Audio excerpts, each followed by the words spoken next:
Now John Nichols, co-author of The Death and Life of American Journalism and a columnist for The Nation magazine. So you ask, well, what are we going to do? You go, pump up the postal subsidy? Well, the fact of the matter is we don't communicate by postal as much as we used to, although we should increase the postal subsidy, especially for small journals of opinion like The Nation magazine.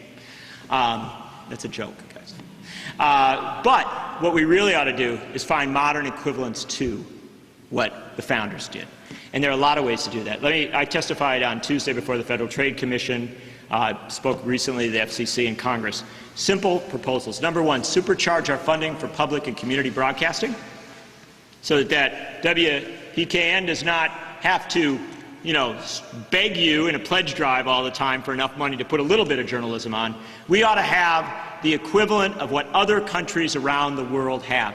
Do you realize that the United States gives $1 to public broadcasting for every per capita, $1 per capita. In Slovenia, maybe not the country you look to as the pinnacle of journalism in the world, it's $76 per person. In Britain, it's roughly 55. In some of the Scandinavian countries, it's over 100. They sustain their public media because they realize it's essential to democracy. Let me give you a quick example of what that means. In Holland, they have very diverse public media. They have 5 different public broadcasting and community broadcasting networks. They come from different political perspectives, but they all do a lot of journalism. Holland happens to be one of the United States' allies in Afghanistan. They had a conservative government which sent 1,000 troops into Afghanistan. Last fall, Barack Obama proposed surging more U.S. troops into Afghanistan. The government of Holland suggested doing the same thing. The government of Holland fell. The government fell on that proposal. Their authority, their ability to govern was ended because they had suggested something so crazy as surging more troops into Afghanistan. What was the difference between Holland and the United States? Why was it so easy to do in the United States, so hard to do in Holland? Well, on many days, the Dutch media has more reporters on the ground in Afghanistan than the United States media, because their publicly funded media sends a lot of journalists down to cover what their 1,000 troops are doing. They send more journalists to cover their 1,000 troops than we do to cover our 100,000 troops. And that's what a public media does. What a publicly funded, resource-rich media does. When you have the proper firewalls to make sure that government doesn't tell it what to do, you create a situation where you get people the information they need to be their own governors. So that's right, supercharge there. Number 2, we've got to make real the promise of the internet. That's with a full digital build-out. We are in a comic situation. In New Haven, Connecticut, can you open up your laptop and get instant high-speed internet access? Come on, this is like Yale University, all that, and you can't open up your laptop and be connected. Do you realize that you can do that in dozens of countries around the world? Do you know that Korea built its broadband out to every corner of the country? The most rural place in South Korea has 100% high-speed broadband internet, completely built out that you can get free access to. Why? Because they want to be part of the 21st century. We have subsumed our broadband and digital build-out to commercial interests, and we've said, well, you guys do what you want. That's ridiculous.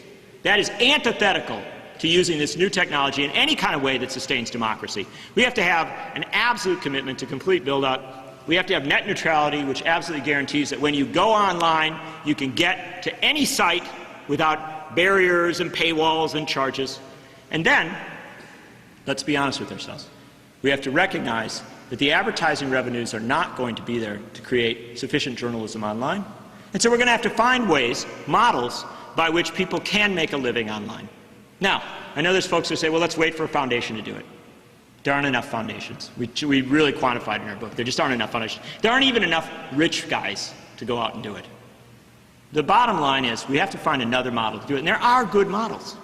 Some of them are communal, where we come together to sustain them. That's a good thing. It's a very positive thing. But in many communities, especially some of the poorest communities in our country, to get a sufficient journalism, you can't ask people to give up food for journalism. I wish they would, but it ain't going to happen.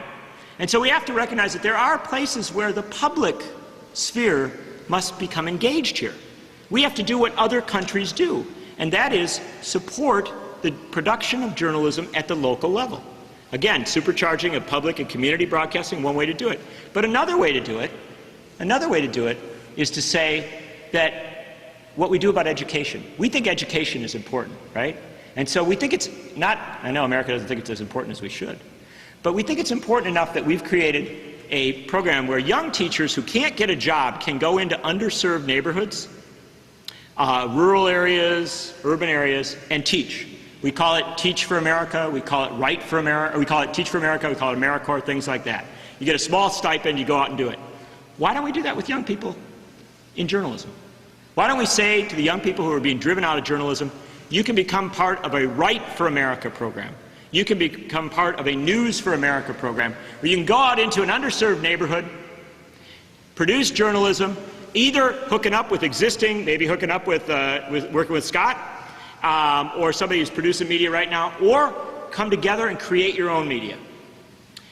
That's a doable thing. Other countries are looking at this and doing it right now. And let's think of one other thing too. Let's say that journalism is enough of a public good, something that society needs to produce, that every citizen should have the ability to direct a citizen news voucher worth $200 to any media they want. This is a proposal from Dean Baker, the economist who actually predicted the meltdown. And he says, just, everybody should have $200 in federal money they can guide to any media they want. Government can't tell them who to give it to. You get to divide it. You can divide it up, whatever. Say, well, that's just a crazy idea. How could we ever do something like that? It's nuts. How could you ever do something crazy like that? Well, the entire right wing of America says that's how we should fund education. Right? You should get vouchers and go fund education. I don't think that's a good idea. I think public education ought to be something that exists in schools and has some structure there. But I really think it's a good idea with journalism. Let's give people small vouchers to sustain the journalism that they think will give them the information they want. Now, that's such a kind of radical idea. Never been tried before. It's so crazy, I'm sure. Actually, no. In Scandinavia, where they have some of the most vibrant journalism in the world, everybody in Scandinavian countries gets to deduct their newspaper and magazine subscriptions and the support of the digital sites that they go to from their taxes. You take it right off your taxes. It's a similar thing to the voucher, you just run it backwards through the tax system. They get to do that. And do you know why they do it? Because they said, well, if we didn't do that, if you couldn't take it off your taxes, right, or just do it basically for free, then our media would be driven entirely by advertising. Well, that'd be crazy. It would just do what the advertisers say. Or we'd be waiting around for rich guys to produce enough media. That's nuts. You can't have a democracy with that. You won't have the information you need. So they give the people the power. You say, well, that's our program for today. See you next week at this time. I'm Stanley Heller, and this is The Struggle.